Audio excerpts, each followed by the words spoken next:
അസാധാരണമായിട്ടുള്ള രണ്ട് ഉത്തരവുകളാണ് രണ്ട് ഡിപ്പാർട്ട്മെൻറ്റുകൾ ഇറക്കിയിരിക്കുന്നത്. കാപ്പ കേസിൽ പ്രതിയും മറ്റ് നിരവധി കൊലക്കേസിൽ പ്രതിയുമായിട്ടുള്ള ശ്രീ സുഗതൻ്റെ കോർപ്പറേഷൻ കൗൺസിൽ സ്ഥാനം എങ്ങനെ നിലനിർത്താമെന്ന് ഉപദേശിക്കുന്ന രണ്ട് ഉത്തരവുകളാണ് തദ്ദേശ സ്വയംഭരണ വകുപ്പും ആഭ്യന്തര വകുപ്പും ഇറക്കിയിരിക്കുന്നത്.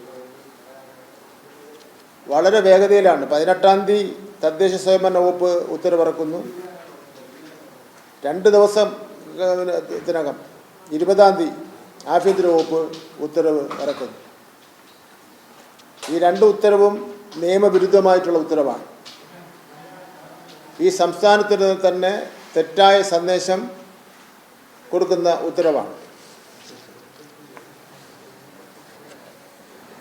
ഈ കൊലക്കേസ് പ്രതിയും കാപ്പ കേസിലെ പ്രതിയും ജയിലിൽ കഴിയുമ്പോൾ എങ്ങനെയാണ് നിങ്ങളുടെ കൗൺസിൽ സ്ഥാനം നിലനിർത്തുന്നതിന് വേണ്ടിയുള്ള നടപടികൾ നിങ്ങൾ സ്വീകരിക്കേണ്ടത് എന്നതിനെ സംബന്ധിച്ചിടത്തോളം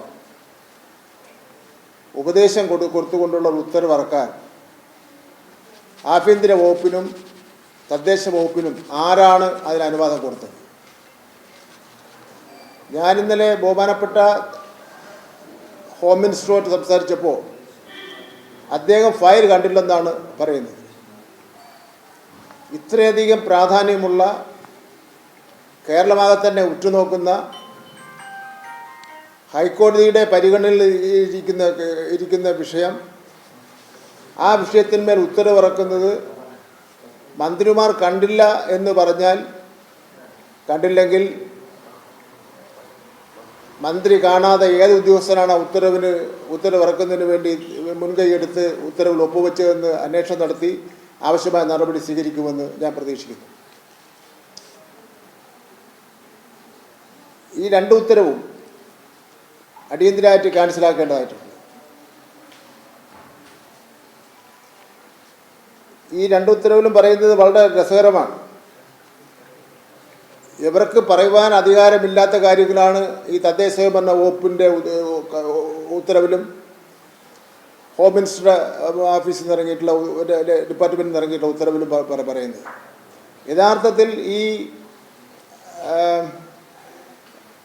കോർപ്പറേഷൻ കൗൺസിൽ സ്ഥാനം ഡിസ്ക്വാളിഫിക്കേഷൻ ചെയ്യുന്നതുമായിട്ട് ബന്ധപ്പെട്ടുള്ള തീരുമാനം എടുക്കുന്നതിന് വേണ്ടി 2 പേർക്കാണ് അധികാരമുള്ളത്. ഒന്ന് കോർപ്പറേഷൻ സെക്രട്ടറി ഈ 18/7 ഈ 3 ദിവസത്തെ അറ്റൻഡൻസ് പരിശോധിച്ച് നോക്കണം. ഒന്ന് 12/5/2012 അതുപോലെ 29/6 31/7 ഈ 3 കൗൺസിൽ യോഗത്തിൽ പങ്കെടുത്തിട്ടില്ല. അതായത് 90 ദിവസം അയാൾ പങ്കെടുത്തിട്ടില്ല. ഇതിൻ്റെ രേഖ നശിപ്പിക്കുന്നതിന് വേണ്ടിയുള്ള പരിശ്രമം നടത്തിയിട്ടുണ്ട്. അതിൻ്റെ ഉത്തരം പറയേണ്ടത് കോർപ്പറേഷൻ സെക്രട്ടറിയാണ്. ആ കാര്യങ്ങളെ സംബന്ധിച്ചിടത്തോളം അന്വേഷണം നടത്തി അതിൽ എന്തെങ്കിലും മിസ്റ്റേക്ക് നടന്നിട്ടുണ്ടോ എന്ന് പരിശോധിക്കേണ്ട തദ്ദേശ സ്വയംഭരണ വകുപ്പ് ഇയാൾക്ക് കൗൺസിൽ സ്ഥാനം ഈ BJPയുടെ കുറ്റവാളിയായിട്ടുള്ള വ്യക്തിയുടെ കൗൺസിൽ സ്ഥാനം എങ്ങനെ നിലനിർത്താം എന്നതിനെ സംബന്ധിച്ചിടത്തോളം ഉള്ള ഉത്തരവാണ് ഇറക്കിയിരിക്കുന്നത്. ചെറിയ കാര്യമായിട്ട് നമുക്കിത് കാണുന്നതിന് വേണ്ടി കഴിയില്ല.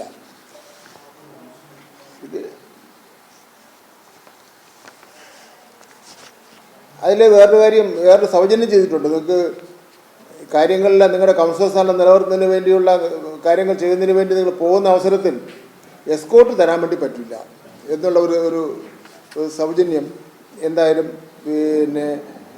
അണ്ടർ സെക്രട്ടറി ഡോക്ടർ ചിത്ര പി അരുണിമ KIS അണ്ടർ സെക്രട്ടറിയാണ് ആ ഉത്തരവിൽ ഒപ്പുവച്ചിരിക്കുന്നത്. ഇതിന് പറഞ്ഞേക്കുക മുനിസിപ്പാലിറ്റി ആക്ട് അനുസരിച്ച് കൗൺസിലിൽ ഈ അവധി അപേക്ഷ വോട്ടിനിട്ട് അംഗീകരിക്കുകയാണെങ്കിൽ അദ്ദേഹത്തിൻ്റെ കൗൺസിൽ സ്ഥാനം അയോഗ്യതയിൽ നിന്നും സുരക്ഷിതമായിരിക്കും. ഒരു ഗവൺമെൻറ് ഉത്തരവ് പറയുകയാണ്, ഒരു കാപ്പ കേസിലെ പ്രതിയും കുറ്റവാളിയുമായിട്ടുള്ള ഒരാളുടെ എങ്ങനെ കോർപ്പറേഷൻ കൗൺസിൽ സ്ഥാനം സംരക്ഷിക്കാമെന്ന് ഒരു സംസ്ഥാന ഗവൺമെൻറ്റിൻ്റെ ഉത്തരവിൽ കേരള സർക്കാർ ഇറക്കിയിരിക്കുകയാണ്. എന്തായിരിക്കും ഈ കേരള സർക്കാരിനെ സംബന്ധിച്ചിടത്തോളം ലോകം മുഴുവൻ കണ്ടുകൊണ്ടിരിക്കുകയല്ലേ?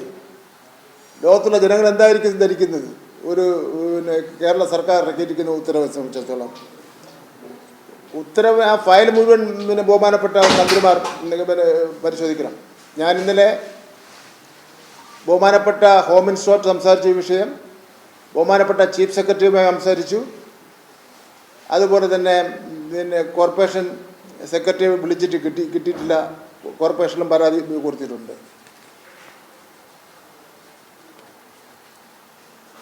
കോൺഗ്രസും ബി ജെ പിയും തമ്മിലുള്ള കൂട്ടുകെട്ടിൻ്റെയും ഡീലിൻ്റെയും നിരവധി ഉദാഹരണങ്ങൾ വന്നു കഴിഞ്ഞു. ഏറ്റവും ഒടുവിൽ ആണ് ഈ ഞെട്ടിപ്പിക്കുന്ന രേഖകളോടുകൂടിയുള്ള വിവാദം വന്നിരിക്കുന്നത്. ഇത് രേഖ ഉണ്ടെന്ന് പറയുമ്പോൾ 30 അസംബ്ലി നിയോജകമണ്ഡലത്തിൽ അഡ്ജസ്റ്റ്മെൻ്റ് ഉണ്ടായിരുന്നു എന്ന് പറഞ്ഞാൽ രേഖയില്ല. അതേസമയത്ത് ഇപ്പോൾ ഇവിടെ പരസ്യമായി ഈ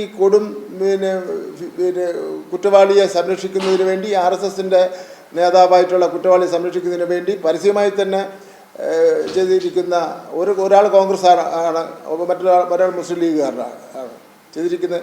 ഈ കാര്യത്തിൽ മുസ്ലിം ലീഗിൻ്റെ അഭിപ്രായം എന്താണ്?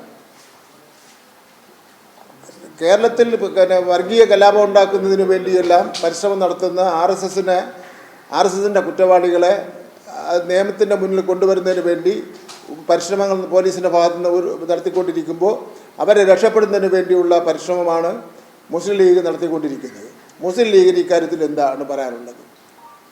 RSS ഇപ്പോൾ ഇനി അവർ BJPയുടെ മുൻ സംസ്ഥാന പ്രസിഡന്റ് പറഞ്ഞു, ശ്രീ സുരേന്ദ്രൻ പറഞ്ഞു, ഞങ്ങൾ ജീവിച്ചിരിക്കുമെങ്കിൽ മുസ്ലിം ലീഗിൻ്റെ നേതാക്കന്മാരെ കൊണ്ട് PM ശ്രീ സിന്ദാബ BJP സിന്ദാബ എന്ന് വിളിപ്പിക്കുമെന്ന് പറഞ്ഞ് അതിപ്പോൾ എന്തായാലും അവർ വിളിപ്പിച്ചല്ലോ. അതേസമയത്ത് കടലിൽ ഞാൻ വലിച്ചെറിയുമെന്ന് പറഞ്ഞത് നടക്കാതെ പോയ സംഭവമാണ്. അപ്പോൾ ഇതിൽ ഈ UDF ഗവൺമെൻറ് അധികാരത്തിൽ വന്നതിന് ശേഷം എടുത്തിട്ടുള്ള ഓരോ തീരുമാനങ്ങളും BJPയുമായിട്ടുള്ള ഒരു കൂട്ടുകെട്ടാണ് നടന്നുകൊണ്ട് ഇരിക്കുന്നത് എന്നുള്ള കാര്യം വ്യക്തമാക്കുകയാണ്. ഇത് ഇവിടെ ഈ തിരുവനന്തപുരം നഗരസഭയിൽ നടന്നുകൊണ്ടിരിക്കുന്ന കാര്യങ്ങൾ കൗൺസിൽ യോഗം കൂടുന്നില്ല.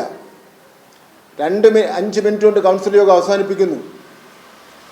ലക്ഷക്കണക്കിന് കോടിക്കണക്കിന് രൂപയുടെ വികസന പ്രവർത്തനങ്ങൾ പാസ്സായ പ്രഖ്യാപിക്കുന്നു. അടിയന്തരമായി ബഹുമാനപ്പെട്ട തദ്ദേശ സ്വയംഭരണ വകുപ്പ് മന്ത്രി ഇതിൽ ഇടപെടണം. ഇങ്ങനെ ചർച്ചയില്ലാതെ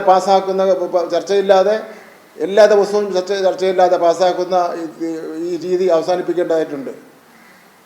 കോർപ്പറേഷൻ കൗൺസിൽ സമാന അന്തരീക്ഷത്തിൽ ഉള്ള ഒരു വ്യവസ്ഥ ഉണ്ടാക്കേണ്ടതായിട്ടുണ്ട്.